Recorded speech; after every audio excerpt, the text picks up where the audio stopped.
Good afternoon, everyone. Welcome back, or welcome to those of us who are joining us for the first time. I see we've got Kevin there. Hi, Kevin, and Prof. Robinson.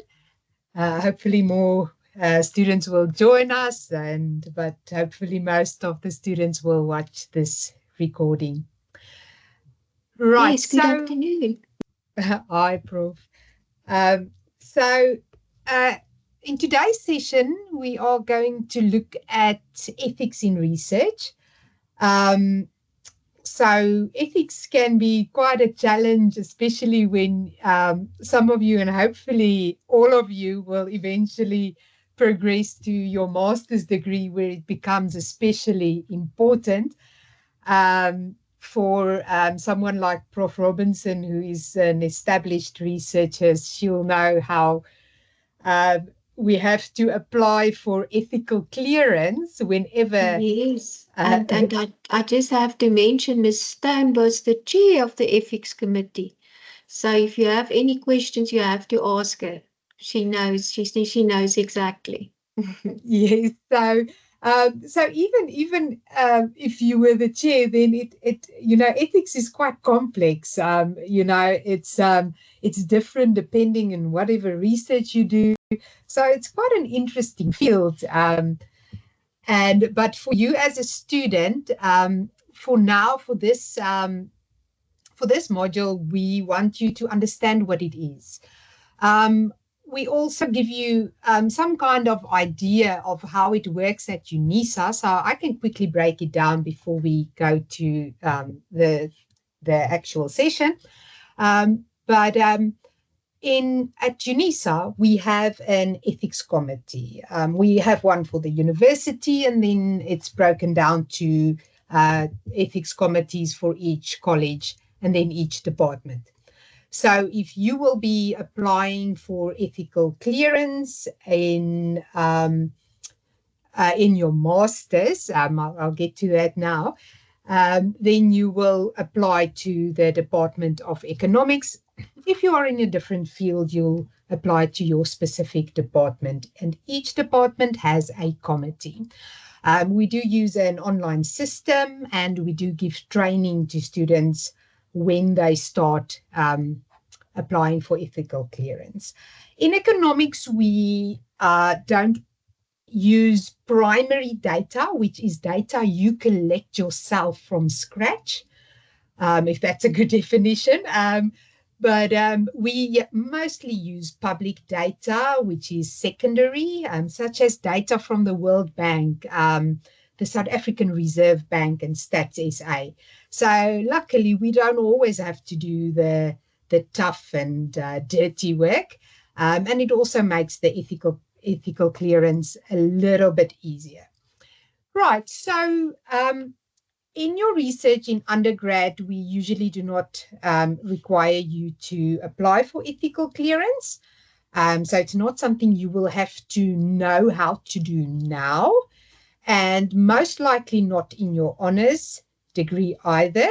We usually have a class certificate that covers the entire honors student group.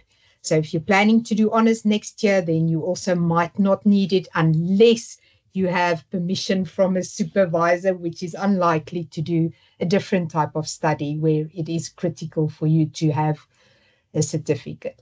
Right, but when you start advancing to masters or would like to publish from your honors degree, then that is when you'll start applying for ethical clearance. Right, so in this class, we're going to give you an overview of ethics in research. Last year, Dr. Dunga, who was one of our lecturers, still is, but who was part of this team, presented quite a nice presentation on research methods, and I'm going to play that for you. And once we are done, Prof. Robinson will quickly, and I know all of you are waiting for this, will quickly just brief us on the next assignment or the first assignment that is coming up, which is already open actually. And then we'll hand over the floor to you if you have any questions. You're also you're welcome to post your questions in the chat. It also gives us a time just to quickly just prepare a response. And you're also welcome to email us afterwards. You do have the module mailbox, ccs3711@unisa.ac.za. So you're also welcome to post it there or in the discussion forum. I'll attend to the discussion forum a bit later today if you've been waiting for me. Right, so without further ado, let us move to our class for today. I'm going to start playing the recording. Good afternoon, everyone. I wish it was a full class, then it would be an interactive class, but anyway. So today we're covering chapter 3, that is the ethics in research. As you may recall, last time we covered the basics of research. It was quite a lot of information, which we said at the end of the lesson, since it was just a slideshow, I should say, a walkover, but afterwards they said you should go and recap so that you should get better understanding of what was discussed. So today we're just going to continue on where we stopped from last time, and today we'll look at the ethics in research, which is chapter 3. That's from page 65. So as you may recall, last time we spoke about research. You say, what is research? And we had said research basically is we as researchers, we're just trying to get information from source, if I may put it. So you get either information from source or validated information, not just hearsays and so on. So that information can be from source as to where you go and interview people and you get the information. And another way would be you get information that was already collected by reliable sources. For instance, if you're in here in South Africa, from the social science perspective, would say Stats SA or even World Bank, Reserve Bank. Those are some of the valid sources where you can get information that is authentic. So just continuing from there, so now as you go collect the data or you go and obtain the data, there are ethical considerations that you have to adhere to. So that is what we look at in this session. I don't know, I'm not able to, I don't know what's happening. I'm not able to, oh, okay, all right. So yeah, those are basically the learning outcomes. I don't have to really go into detail. As you know, this will just be a walkover whereby I'll just give you the synopsis, and then thereafter you are going to read more from the from the book. So from the definition itself, we'd say, what does research ethics in? And then in the book, it explains that ethics, research ethics entails a way of conducting the research enterprise such that the 3 fundamental principles have to be adhered to. That is respect, beneficence, and the justice they are upheld. So remember, you're dealing with people. It could be you're dealing with people, you're dealing with animals, but there has to be integrity, there has to be a respect, there has to be justice as to when you are going to collect the data, as well as a code of guidelines on how to conduct scientific research in a morally accepted way, and as well as the principles and standards that help researchers to uphold the value and standards of knowledge construction. So further to this, we see that research ethics principles are universal, right? If you just want to tackle on the principles, there are principles in when you're conducting research or when you, in terms of ethics, from the ethics perspective, where we find that the research ethics principles are universal, meaning that it's a worldwide concept, right? Which in each and every organization has got its own, especially those that are into research, they've got their own committees that now look at these ethical considerations if someone else is to conduct a research. But now we find that the interpretation and application of these principles should or are reflected in different ways.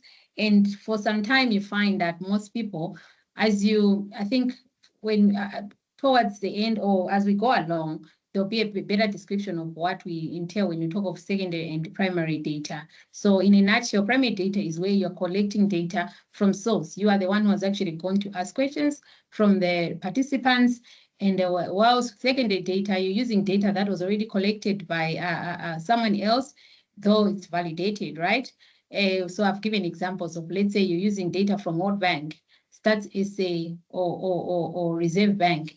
So those type of data would call them secondary data because you are not the one who is going to collect the data. So there's been arguments to say that when it comes to ethics, it's only that ethics should only be applied to those that are collecting data from the primary source. But anyway, that depends on organization by organization. But I think it's not only about collecting the data, but it's just the ethics in it, like in a nutshell, to say whether it's primary or secondary data, but what were the ethics that were involved in terms of collecting the data? What were ethical considerations that were involved? So even if you talk of secondary data, though you're not the one who's going to collect the data, but you see that there are things that you have to adhere to say that once you get that information, the data that you have gotten from whatever source, how are you going to keep that data? I know that sometimes, most of the times, this data is readily available on a worldwide domain, but still there has to be you as a person, you have to be you have to actually specify as to how you're going to use that data. And I know that even some data sets or some like, for instance, World Bank, for you to use World Bank data, there has to be, I think you fill in a form where you have to state what are you going to use the data for? Is it for just for your research, or is it for what? And then after that, they release the data to you. So that's why it is important, whether primary or secondary data, there has to be ethical considerations that you have to apply to. So as you can see, that the argument is not just about collecting the data and then ethics, but it's also in general, what are you going to use the data for if you're using the secondary data and so on. So I guess, and then there are principles that you have to follow, right? Research ethics brings dignity and respect to research, and then all parties that are involved should be able to respected, especially the study subjects. When you talk of the study subjects, we're talking of the people that you are collecting the data from. It could be animals, it could be human beings, all of them, even animals. They also have to be protected, right? And then there are 4 reasons why one needs to consider research ethics. And these are for professional responsibility, whereby when you're conducting research in an ethical manner, in the responsibility, it is the responsibility of every researcher. And then as well, to avoid reputational damage. For instance, you see, when you're collecting this data, some of the information that you're collecting from the people is private, right? So you have to avoid that of reputation damage. So for instance, you want to collect data, you're a health economist, right? You want to collect data on HIV and AIDS, for instance, right? So there has to be specific questions that you can ask them. You can't ask someone directly to say, first of all, what is your name? What is your age? Or how are you? What is your HIV status? Already, if you do that, that means you are giving out, when you're going to present your results, you're already specifying to say that, narrowing down your stage to say this is a type, this is a person, the name is so-and-so, they're HIV positive, and so on and so forth, which will actually damage your reputation. So that is unethical to do. So there are measures, there are guidelines that would guide you to say, okay, when you want to go and collect such type of data, what would you do? What are some of the questions that you'd pose to the people, right? And then further to this, research can be harmful, very harmful, where research can hurt anyone, any of the key stakeholders, such as the participants, researchers, institutions, and research communities.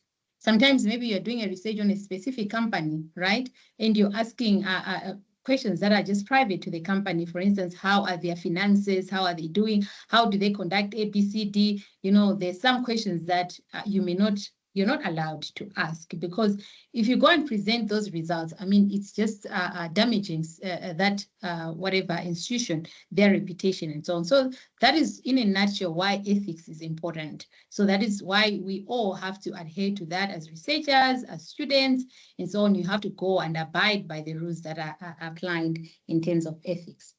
And So when you are Dr. Dunga, can I Yes. just add something here? Yes. I just wanted to point out that assessment 1 is also about why M&D students might need ethical clearance.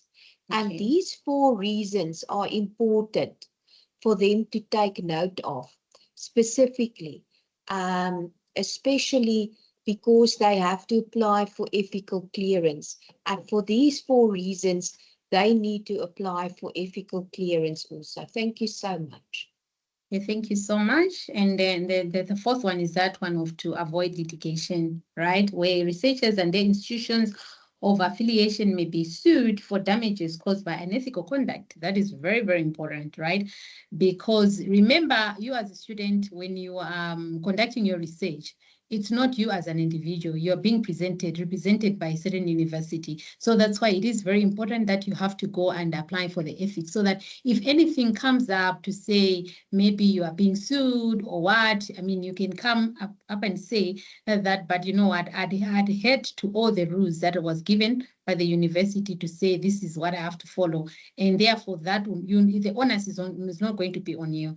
But if, for instance, you are found to say that you never adhered to the rules of ethical consideration, and you are found to be guilty, I mean, that would be upon you, and in the effects afterwards sometimes may not be good. You may be persecuted, you may be jailed, you may be your certificate or your degree can actually be scraped off from you. So it's actually very serious than what we think. Okay, so it says that adhering to research ethics leads to research and scientific integrity as well, and thus research ethics is important in guiding various areas of research, such as research misconduct, collaboration issues, peer review. I'm not going to go into detail, but you may go and read in the book. Conflict of interest or obligation, complicity and funding sources, animal subject research. As I've said, that animals, those they are not human beings, they cannot speak, but they also have to be protected, and human beings are the ones that have to protect animals. So even when they're coming up with a research ethics, there's that is pertaining to animals, and that is pertaining to human beings. Animals are also as important as human beings are, right? And then there's that one of human subject research. So all these are factors that I encourage shortcuts and mismaneuvers or mismaneuvers or that influence research integrity. So if you'd notice, or if you'd just add on to this, most of the times, like for instance, you as a researcher or you as a student, when you're doing this research, remember it's of benefit to you, because you as a student, it's adding value to your academics, whereby now if you're doing your master's, you graduate with a master's or a PhD and so on. So mostly it's advantageous to you. That's why if there's this thing of ethics, because if it's advantageous to you, it's not advantageous to the person that you are collecting the data from, in a nutshell, right? Though in the longer run, because after this, of course, you are going to give in recommendations that have to be used by the policymakers, but let's just take it at face value. You are the one who's going to receive the immediate benefit out of this.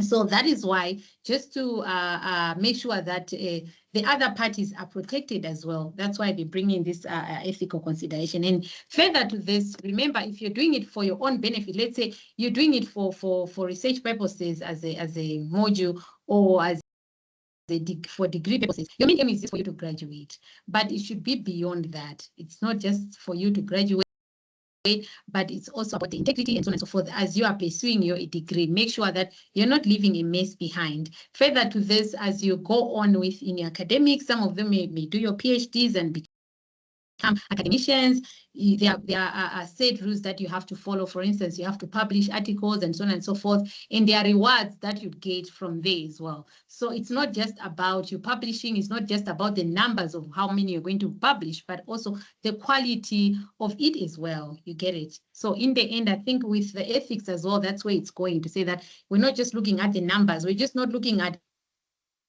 with the PhDs, but we also want to look at this from the ethical perspective to say, whilst they were doing their research, did they apply all the ethical measures and so on and so forth, so that no one else is left out and injured, right? So further to this, we're going to look at I think today I'm a bit slow, but I don't know why I'm not able to. Can you, Prof, can you just, let's see if I'll be able to. All right, I just wanted to change the slide. So further to this, we're going to look at the foundations of ethics in research. So it should be noted that the concept of ethics is not confirmed to research only, but also pertains to everyday conduct, to say the way we conduct ourselves on a day-to-day basis. We have to conduct ourselves in an ethical manner, how we relate to other people. So you can see that as you upgrading your education, you're learning more on things that you did not know when you're doing your thing. What's this metric? This thing of just to teach someone on how you behave yourself in a better way as a citizen, behave yourself in a better way, conduct yourself ethically. Remember now that you're not going to obtain the highest degree, meaning that you'll be in those high ranks, the job opportunities that you get. There'll be those that are in high ranks, and you are the one that will have to set rules and regulations and everything. So minding that once you get there, you should get there well educated, that you'll be able to follow all the ethical measures and so on and so forth. So yeah. So lessons on how one ought to conduct oneself in relation to the other and the environment around them are then applied to research, resulting in research ethics. So research ethics may be summarized as a discipline with what is proper course of action for a man, or a branch of philosophy that looks at what is good and what is bad, or a system of obligation that we have towards others, the moral philosophy, which involves systematizing, defending, recommending concepts of right and wrong behavior, or a study of principles guiding conduct on the part of the individual within the context of social interaction and community. So if you can see just from these descriptions I've given here, to say that it is very important, I think, to adhere to the ethical rules. And then further to this, you find that if you do that, in research, in ethics, research ethics pursuits of truth. They say truth, the whole truth, nothing but the truth. So it's all about integrity. It's all about being honest when you are doing and be, what can I say? You have to be honest and be transparent as well, so that no one picks out any fault in what you're doing. Remember, the main aim is to improve our community, improve the country, and so on and so forth. So as you're doing that, remember, you're dealing with people, you're helping others who are not at the position that you are at. So make sure that whatever you do it ethically, so that it doesn't harm anyone, right? Because in the end, these things also have consequences, right? And then further to this, the book just describes, describes about the 3 ethics categories, which you may just want to go and revise in your own time. And it further, there's so much literature that is there about the international developments of research and so on. I think that is just some literature you'd want to just go and revise. And then here we look at the ethical consideration at different stages of research. That also you may just want to go and revise. And then here we have got the key research steps that is very important. And so we've got the first one is that one of the conceptualization and design of the study. So these are some of the steps that you have to follow when you going about with your ethics. And then that is the first one of conceptualizing and design of the study. That is the scientific merit, identify risk and ways to mitigate the risk. And then the next one is when participants are recruited, what do you do at that stage? And then during the intervention or measurement procedures to which participants are subjected, right? And what you also have to do when it comes to that. And then at the other stages in the release of results that you've obtained, where we talk of issues of protection of confidentiality and anonymity, and then as well as after the release of the results, that you ensure that participants and communities involved in the research benefit. So these are some of the key research steps and ethical considerations that one has to follow. And then you find that in most cases, when these ethical considerations are not made, the conduct is unethical. So if you don't follow this, you find that you'd be on the other side that is being unethical. And then it may be that one may gain a better understanding of research ethics by understanding what they call it's examples of unethical research conduct, which the first one is that of deception. And that is issues of full disclosure, right? If you don't disclose fully, or if you withhold information about the main aim of the study, that is part of deception, because you're not, you've got a hidden agenda, I would say. You've got a hidden agenda, but you're not bringing it out, because you know that if you bring that out, you'll not be allowed to conduct your study. And then the other one is that one of misleading participants about the risk inherent in the participating of the study. I'm going to just explain once you come up with your questionnaire, what you have to incorporate in there as we go along. So there is another one of that one of plagiarism, which is a very, very important concept to note, is that on plagiarism. There, when you're writing your research, make sure that you don't copy and paste. You don't get someone's information. You know already that this information was written by Dunga in 2022 or 2021, 1992 or whatever, and then you just take that and then you put it in your research as it's something that you are the one who has actually written that. That is unethical, that we call that plagiarism. And plagiarism is very, very, very serious offense, whereby you can graduate with a PhD. For instance, someone graduated with a PhD in 1999, and we are here in 2024, and then they come to realize to say that in a document in 1994 of your PhD, there was a statement that you plagiarized. You've written some statement that was not yours and you put it there as your own. You mean your PhD can actually be revoked after so many years. So it's a very serious offense, of which now at this level where you're just starting, you need to start site to say this was written by so and so, and not only just to copy paste, you may also have to change it and put it in your own words, whereby still giving a reference to where you've gotten that information from, right? And there's conducting research that does not have a scientific base, and then lack of objectivity and integrity in the design and the conduct of research. That one is also an example of unethical research conduct. There's quite a lot more that I just want you to go and read in your own time. That is fabrication of falsification of data. You know, some people would just sit. I mean, you want to conduct research on household survey, for instance, right? It's your research is about households, so you have to go and collect data, information from different households. For instance, your sample size is 100, 1,000.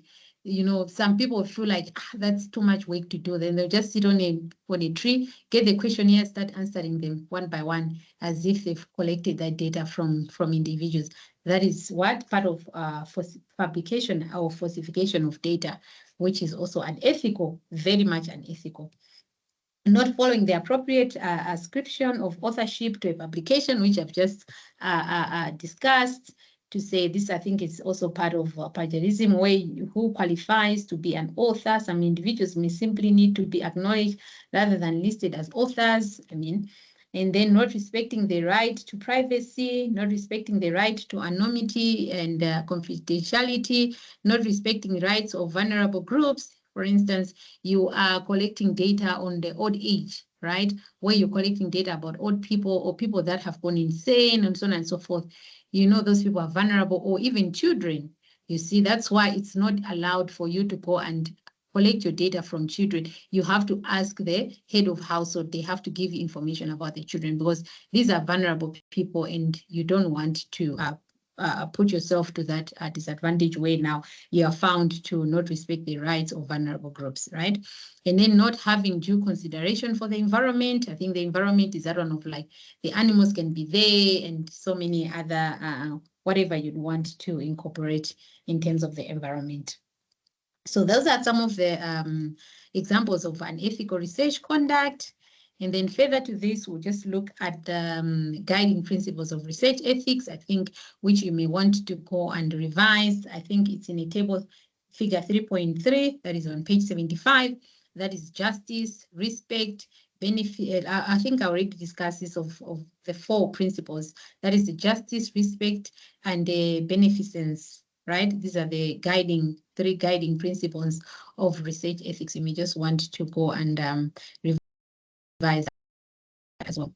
And then, so the institution reviews of bodies or research ethics committees in each and every research organization that is available or present in each country, in each community. For instance, as researchers, you find that at a university, you'd find that there's a research ethics committee that looks at the ethical considerations or ethical guidelines or ethical processes that have to be adhered to from the students. Even if you go to a research, maybe it's a research organization that is just doing research, there's also a committee that looks into that. And these committees answer to the bodies of it could be a universal body. So there's a universal body that has got its guidelines of what has to be followed in terms of ethics. So at a country level, you find that there are also those bodies or institutions that look at the ethics, and then those are now distributed amongst any group that is present that is doing research. So for instance, in a high education, that is universities, research organizations, and so on and so forth. And now it's even further because you see there's all this thing of POPI Acts that has come up and so on. So you'd also find this in different settings. You find in the bank, there are also ethical considerations that they have to adhere to. So I guess it's in different disciplines that have to follow the ethical considerations, right? So for instance, let's give an example of in the institution like the university. UNISA, for instance, it's got an ethical ethics committee that looks. So for instance, you as a student, you're doing your master's, you have to, before even submitting I think you do your chapter 1, chapter 2, by the time you're doing your methodology chapter, right, you have to apply for your ethics clearance, because now you're talking of your data and so on and so forth. So you have to, there's a form that you have to fill and then send it to that committee, and you have to do it in good time, because sometimes the processes take a bit long. There's a back and forth whereby maybe your form will be sent back to say, go fix this and that. So then you have to do it in good time so that you don't, your study is not delayed. So for instance, we've got that one at UNISA of the Research Ethics Committee. Everyone else, even no matter who you are, it doesn't matter who you are, what rank you're a professor, you're what, we all have to adhere to that. We all submit our forms. For instance, like myself, if I'm conducting any research, I've got an article that I want to write, I've got my data and everything, I have to fill in the form and adhere to the rules, because that's the only way I can go through my ethics clearance, right? So with the ethics clearance, they're just discussing on what committees are there. So I've talked of the timing of approvals, whereby now you have to do it in good time, because sometimes it may take long. What members of the Research Ethics Committee look for in an ethics proposal. So all this is linked to what the ethics committee would do. So it would look at what the members of Research Ethics Committee look for in the ethics committee. Let's see the ethics application, the ethics review process. I think that is discussed in it says the page 76. I think you may just want to go and revise on that, right? And then further to this, we just want to look at the timing of approvals. I think that one we've already highlighted. And what are some of the documentation that you have to submit for review? So all those guidelines are given to you from the ethics committee to say, okay, there's a set form there whereby you just ask your supervisor to say, you have to fill in the form. So your supervisor already knows what has to be done. So there's a form that you as an applicant, not your supervisor, because they are not the owners of that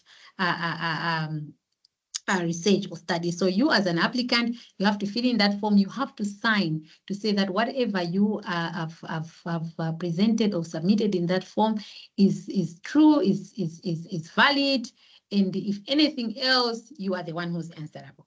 So it's you and the ethics committee. The ethics committee will give you the guidelines to say, no, this you can't do, that you can't do. Let's say your questionnaire, it's asking about the name of the person. No, that one, take it out. It's asking you about the gender. Okay, gender, yeah, gender, male or female, it's fine.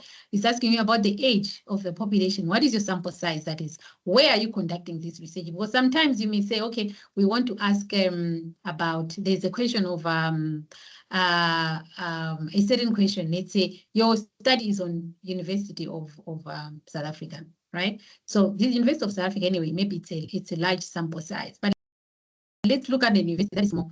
And then that one, your research is on a department, members of staff in a certain department of a university. You see, you've narrowed so much your research, whereby now chances of someone being able to know that in this one they're talking about that one are so are evident, as compared to if you've got now a larger, you're looking at universities in South Africa. So if you're looking at universities in South Africa, I mean, it's how would someone guess to say the sample is the University of South Africa? The sampling, maybe you've picked 2 from Pretoria, 2 from Johannesburg, 2 from Cape Town. You get that. So in the end, it's difficult for someone to know exactly, to say that you're talking about this person, rather than specifying in certain university, in a department. So if you go with such type of a questionnaire, you find that you may have issues with the ethical committee to say, no, I think your study is too specific to a certain department and so on. So it's too specific, whereby now it's easier for one to tell who is this person you're talking about. So yeah. And then the key documents that you have to submit, it's also there in the, I think the form, they will be able to tell you, to say that you get that information, say these are some of the forms that you have, the documents that you have to submit, and the appendices, information of participants, recruitment information, informed consent. When you're coming up with your questionnaire, you have to, first of all, let's say you've got your questionnaire, the first page has to be a letter from you, whereby now you're explaining to this respondent to say, these are, okay, in this questionnaire, this is what you should expect. My name is so. I'm from this university. I'm conducting a study. In my studies on ABCD, and the type of data that I'd want to collect from you is ABCD. So that person has, you're asking for consent. That person has to accept, because it's voluntary. This thing is not by force. If they don't want, you go to the next person. It's voluntary. You can come to me and say, no, I want to collect data on female, what, I'll say, I'm not interested. Then you go to the next person to ask, right? And then here it says stages of informed consent, that I find on page 79, and there's examples and so on. And we have this one of gatekeepers.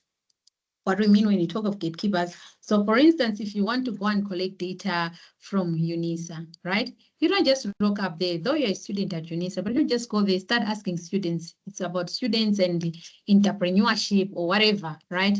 Or yes, any topic that and then you just one day rock up once you get, and then you can't do that. You have to ask from the parent.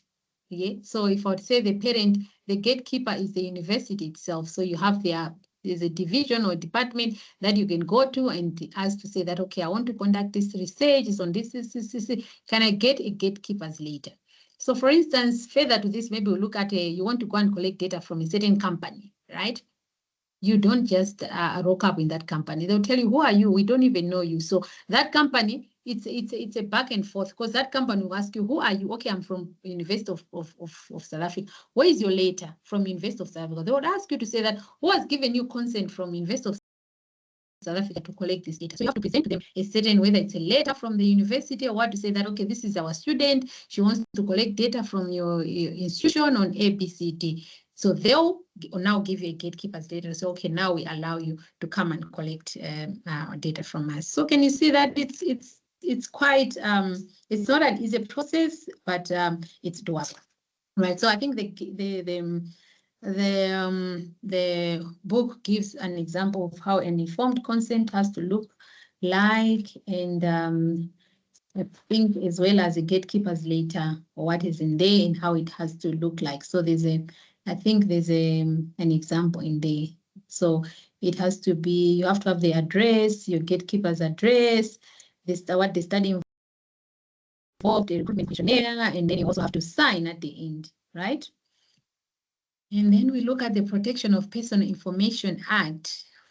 How do you keep someone's information? So as I said, there are all these POPI acts that have come in, and so on and so forth. I think that you may just want to go and read, because now if you get, as I said, when you get information from people, even with the ethics, or as you get the ethics clearance, you have to, in the form there's some way that you have to explain on how you're going to store that data. Because once you get that information, remember, even though you haven't asked about the names and what have you, all those private information, but still you're getting data from a certain company, a certain institution, you have to keep that some way. So as a university, I think there's a way on how they will keep that data. So they'll say, okay, this data will be kept under the lock of maybe the investor will keep this data, and that data has to be kept for a certain period of time. After that, it has to be discarded. So all that you should be able to get from the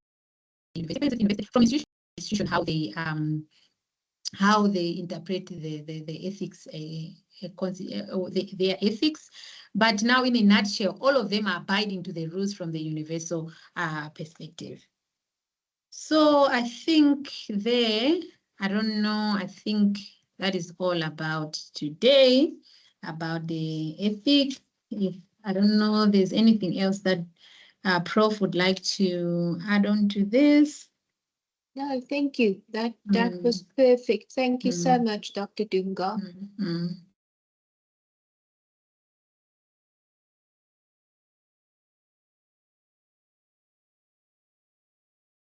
All right, so that was our session for today. I just want to add a few things before we quickly let Prof. Robinson just discuss the assignment. So firstly, on informed consent, just a quick overview of what that is. Right, so when you do research and it involves participants, so meaning it's primary data, getting consent from your participants is not enough. They must be informed, and that means that they must know exactly what the study is about. What are the risks? What are the benefits to them? So just know that, because that's quite an important concept to understand.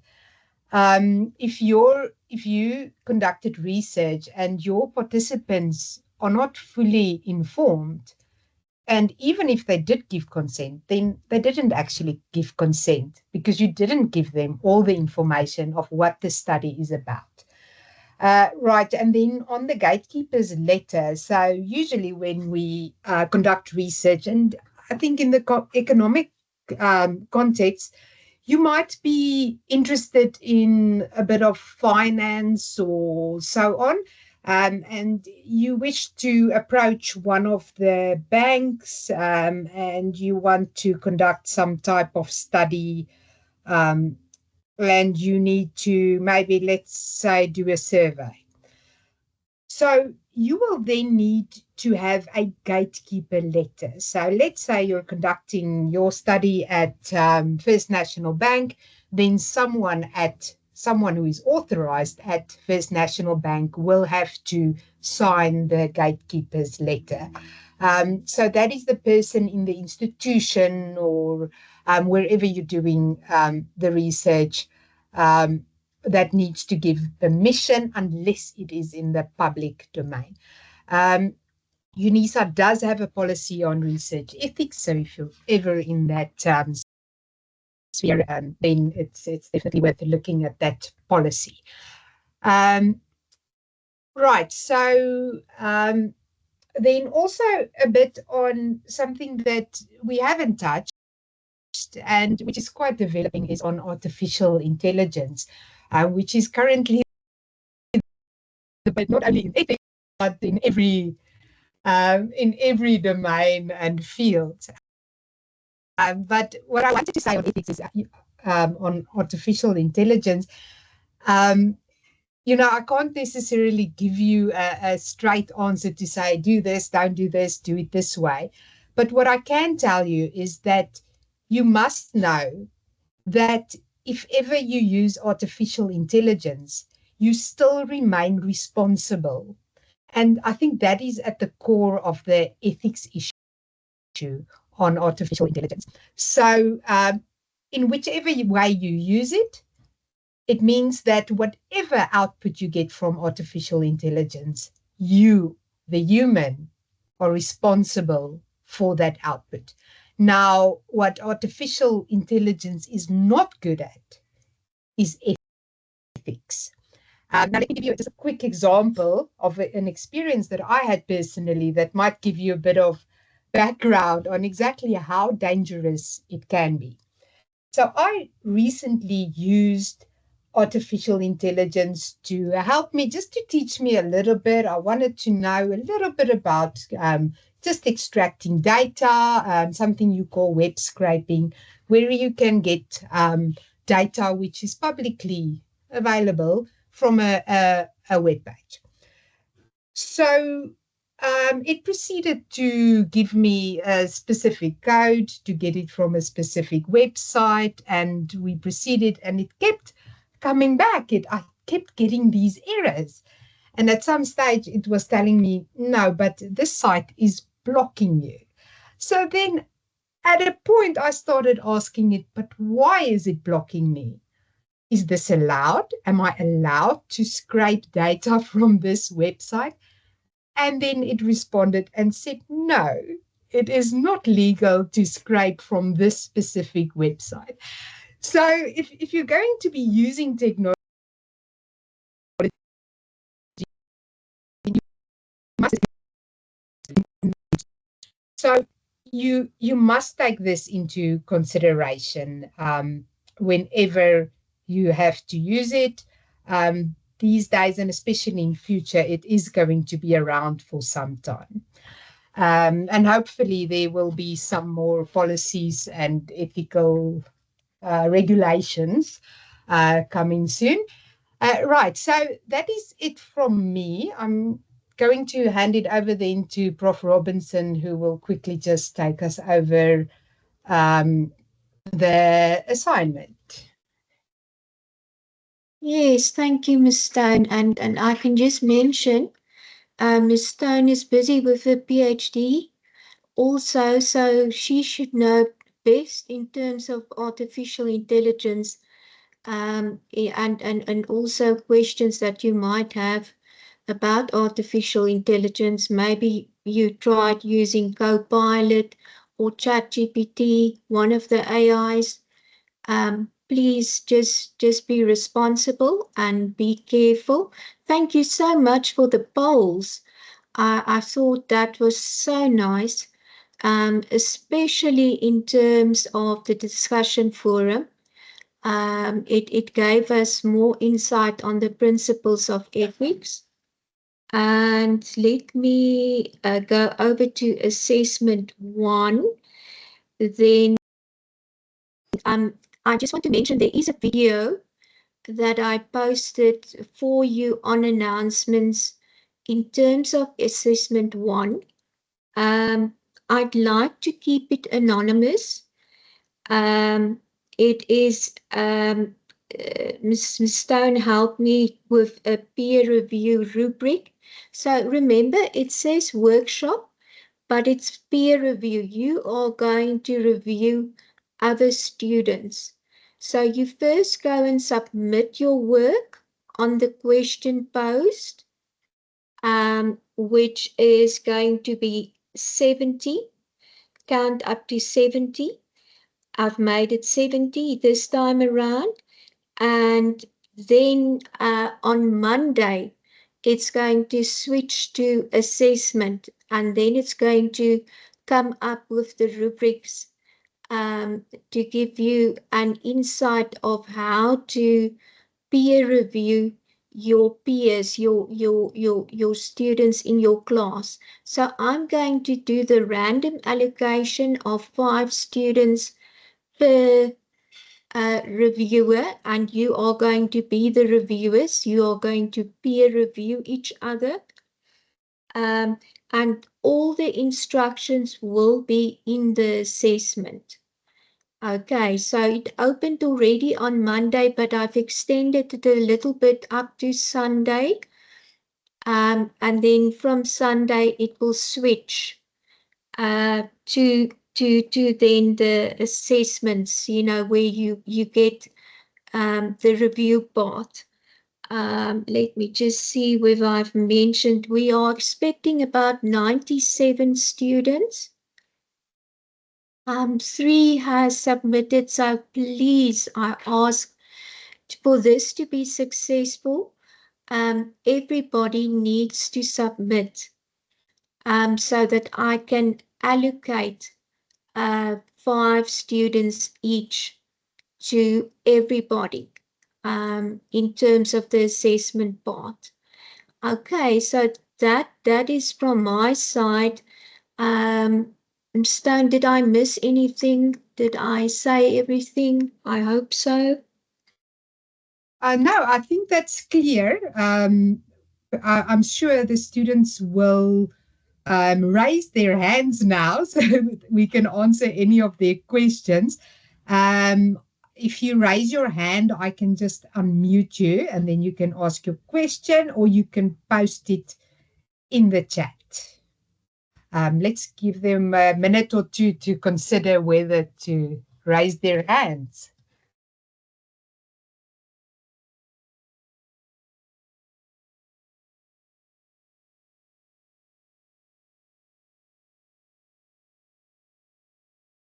Okay, yeah, I think doesn't look like we have any questions, but okay, I do see Given is typing. So while the typing is happening in the chat, I think the rest can also just email us or even post it on the discussion forum, and then we'll just respond there. But yeah, I think the important part is for everyone just to know that they need to submit by Sunday, and then thereafter there will be a peer review where they will be marking one another, and we'll give them guidelines on how to do that.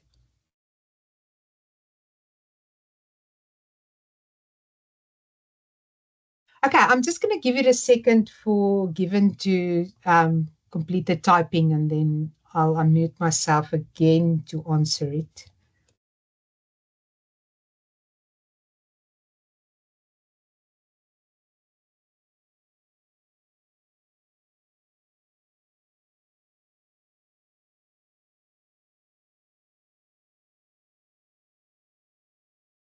Yes, Given.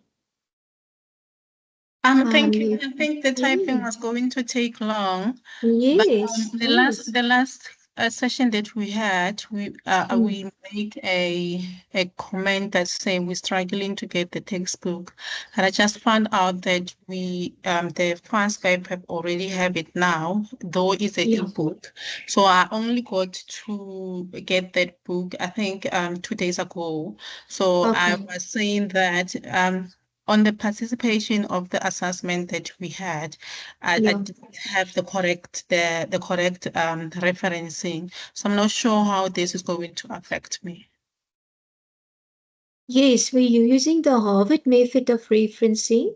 You'll see under additional resources, we've got a guide there that should help you in terms of the referencing. Did you see it on there? Did you look under?